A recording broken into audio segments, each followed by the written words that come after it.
Think about it for a second. The smartphone in your pocket, the rockets we see launching into space, so many of the world-changing inventions we use every day seem to come from one place. So today, we're going to unpack the blueprint that makes it all happen.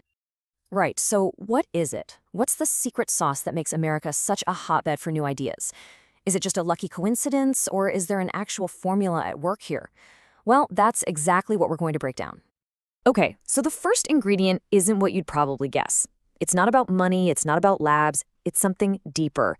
It all starts with a culture, a specific mindset that just champions big, bold, crazy ideas. And this right here is so important. In a lot of places, if you fail, that's it. It's the end of the road. But in this kind of environment, failure is more like tuition. It's the price you pay for a really valuable lesson. It's almost a badge of honor that says, hey, at least I tried something huge, you know? That creates this psychological safety net, giving people permission to experiment, to fail, and then to get right back up and try again. And this is the classic story, right? We've seen it time and time again with companies like Apple or Google. It always starts with that almost mythical idea, born in a garage or a college dorm room. But then comes the really critical part. Someone has to take a massive risk on that idea. And when it works, the whole system is built to pour gasoline on that fire and help it scale into a global giant. And that's the key. It's not just about a few brave individuals. The whole process gets supercharged because there's a system that actively rewards that kind of courage. It's a framework that doesn't just put up with new ideas, it literally incentivizes and supports them. All right, but having a culture that's okay with risk is only half the story. You need a powerful engine to actually drive it forward. And that is where the innovation ecosystem comes into play. So this ecosystem, it's really built on three big pillars that all work together. First, you've got the universities. Let's call them the idea factories. Then you've got venture capital. That's the high-octane fuel for the engine. And finally, you have the government, which provides the solid foundation for everything to stand on. They're all connected. So let's talk about those idea factories. Places like MIT and Stanford, they're way more than just schools. They're like global magnets pulling in the brightest minds from all over the world. They create this space where truly groundbreaking research can happen, often without the pressure of having to make money off it right away. Just think about the early days of the internet.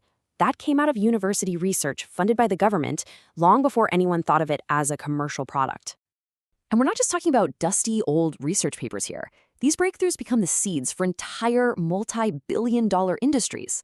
The pipeline of amazing talent and pure research that flows from these universities into the real world is just this constant, powerful driver of the economy. Okay, now for the fuel. This is where Silicon Valley really enters the story. It's the global command center for turning ambitious, crazy experiments into reality.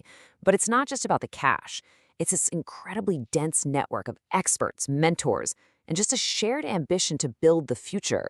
I mean, companies like Google, Apple, Tesla, and NVIDIA, they all tapped into this unique environment to get to where they are today.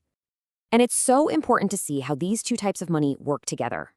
Government funding is playing the long game. It supports that deep, foundational science that might not pay off for decades. Venture capital, on the other hand, moves incredibly fast. It bets on ideas it can turn into huge companies, and quickly. It's like one builds the road and the other drives the race car on it. You need both. So, you've got a culture that embraces risk, and you've got an ecosystem that fuels it. What do you get?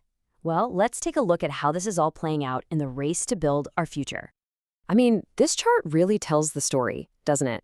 When you look at the absolute key technologies that are going to define the next few decades, we're talking AI, biotech, clean energy, you start to see a very clear pattern emerge. This system is consistently creating the frontrunners in these incredibly important fields. And look, it's not just in one or two areas. This leadership stretches across a whole range of these critical, future-defining technologies.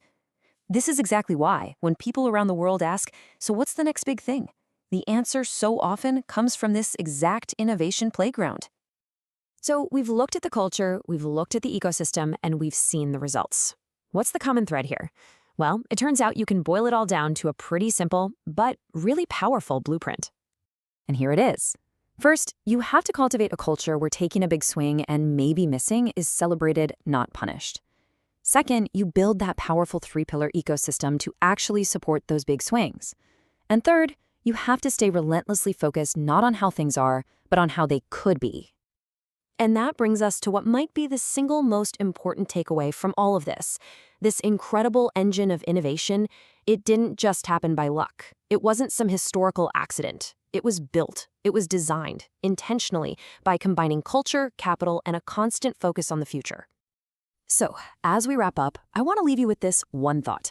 We've just unpacked the blueprint that built the world we live in right now. The real question is, what will the blueprint for the next world look like? And who's going to build it? That's the big question, isn't it?